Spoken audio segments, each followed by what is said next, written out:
Irregular periods తోటి చాలామంది మా క్లినిక్స్కి వస్తూ ఉంటారు.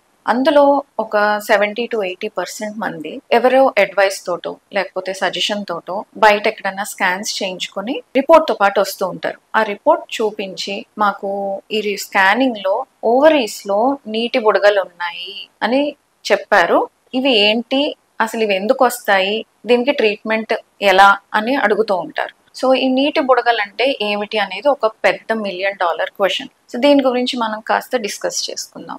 సో యాక్చువల్గా ఈ నీటి బుడగలు అనేది ఇది వరకట్లో పేషెంట్స్కి కొంచెం ఈజీగా అర్థం అవ్వటానికి వాడిన కామన్ టర్మ్ అది. నీటి బుడగలు అనేది అది యూజువల్గా పీసీఓడి అనే ప్రాబ్లంకి ఒక పర్యాయ పదంగా వాడేవాళ్ళు. అంటే పీసీఓడి నీటి బుడగలు అంటే ట్రాన్స్లేషన్ అనమాట. పీసీఓడి అనే ప్రాబ్లమ్ని ఓవరీస్లో నీటి బుడగలు ఉన్నాయి అని చెప్పేవాళ్ళు.